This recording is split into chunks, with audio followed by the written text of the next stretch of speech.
El pueblo elegido.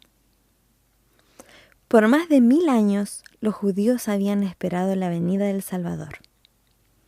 En ese evento habían depositado sus más gloriosas esperanzas. En cantos y profecías, en ritos del templo y en oraciones familiares, habían engastado su nombre.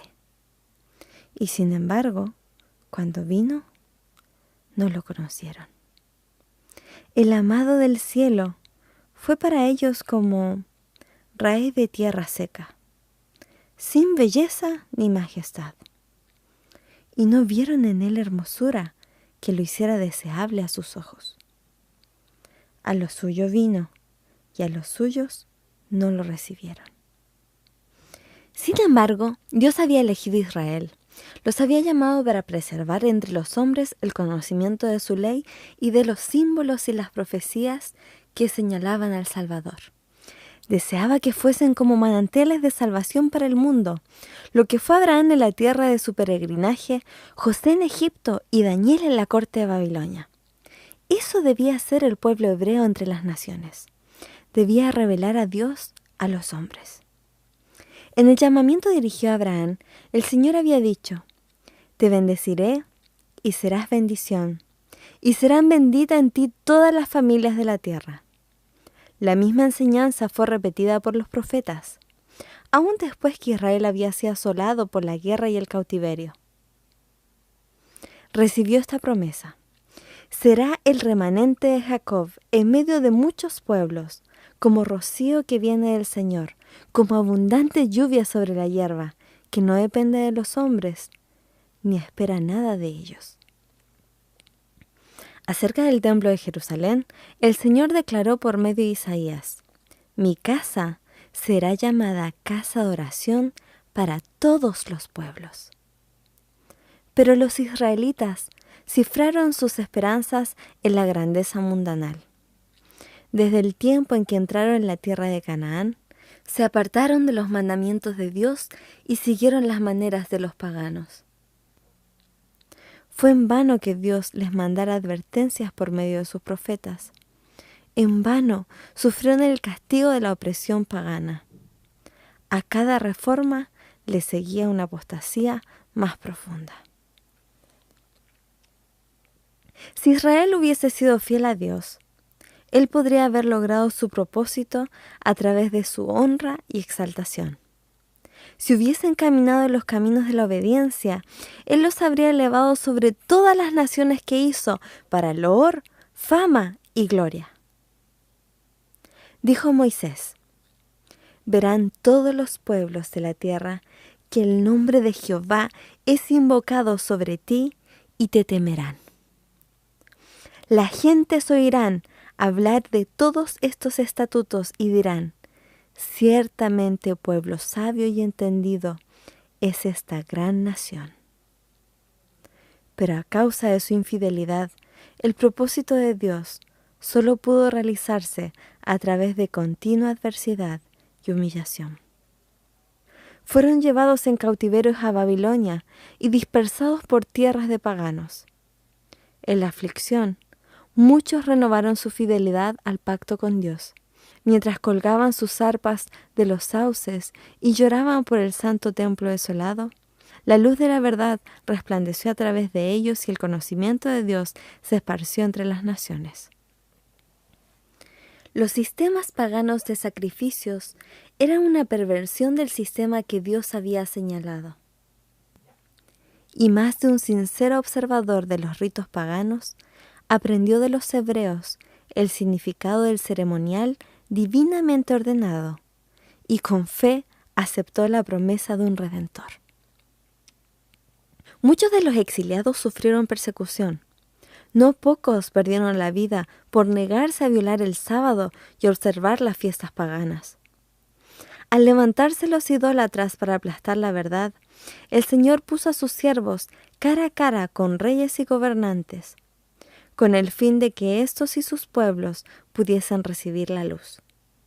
Vez tras vez, los mayores monarcas fueron inducidos a proclamar la supremacía del Dios a quien adoraban los cautivos hebreos. Por medio del cautiverio babilónico, los israelitas fueron curados eficazmente de la adoración a las imágenes esculpidas. Durante los siglos que siguieron, sufrieron por la opresión de enemigos paganos, hasta que se arraigó en ellos la convicción de que su prosperidad dependía de su obediencia a la ley de Dios. Pero la obediencia de muchos del pueblo no era impulsada por el amor. El motivo era egoísta. Rendían a Dios un servicio externo como medio para alcanzar la grandeza nacional. No llegaron a ser la luz del mundo, sino que se aislaron del mundo con el fin de escapar de la tentación a la idolatría. En las instrucciones dadas a través de Moisés, Dios había impuesto restricciones a su asociación con idólatras, pero esa enseñanza había sido malinterpretada. Tenía la intención de impedir que se conformasen a las prácticas de los paganos, pero lo usaron para construir un muro de separación entre Israel y todas las demás naciones. Los judíos consideraban a Jerusalén como su cielo y se sentían verdaderamente celosos de que el Señor manifestase misericordia a los gentiles. Después de regresar de Babilonia, dedicaron mucha atención a la instrucción religiosa. Por todo el país se erigieron sinagogas, en las cuales los sacerdotes y escribas exponían la ley. Y se establecieron escuelas donde, juntamente con las artes y las ciencias, se profesaba enseñar los principios de la justicia. Pero estos medios se corrompieron. Durante el cautiverio, muchos del pueblo habían adquirido ideas y costumbres paganas, y éstas penetraron en su ceremonial religioso. En muchas cosas se conformaban a las prácticas de los idólatras. Al apartarse de Dios, los judíos perdieron en gran medida la visión de lo que enseñaba el servicio ritual. Ese ritual había sido instituido por Cristo mismo. En todas sus partes era un símbolo de Él, y había sido llenado de vitalidad y belleza espiritual. Pero los judíos perdieron la vida espiritual de sus ceremonias y se aferraron a las formas muertas. Confiaron en los sacrificios y en los ritos en sí mismos, en vez de confiar en aquel a quien estos señalaban. Con el fin de suplir lo que habían perdido, los sacerdotes y rabinos multiplicaron los requerimientos de su invención, y cuanto más rígidos se volvían, tanto menos del amor de Dios se manifestaba. Medían su santidad por la multitud de sus ceremonias, mientras que su corazón estaba lleno de orgullo e hipocresía. Con todas sus minuciosas y gravosas órdenes, era imposible guardar la ley.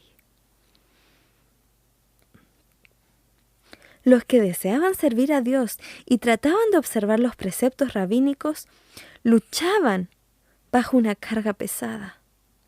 No podían hallar descanso de las acusaciones de una conciencia perturbada. Así Satanás obraba para desanimar al pueblo, para rebajar su concepto del carácter de Dios y para hacer despreciar la fe de Israel. Esperaba demostrar lo que había sostenido cuando se reveló en el cielo. Los requerimientos de Dios son injustos y no pueden ser obedecidos.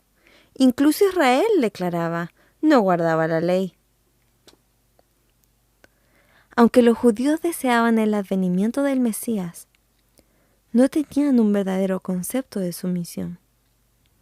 No buscaban la redención del pecado, sino la liberación de los romanos. Esperaban que el Mesías viniese como un conquistador, para quebrantar el poder del opresor y exaltar a Israel en el dominio universal. Así iban preparando el camino para rechazar al Salvador. En el tiempo del nacimiento de Cristo, la nación estaba irritada bajo el gobierno de sus amos extranjeros y atormentada por disensiones internas.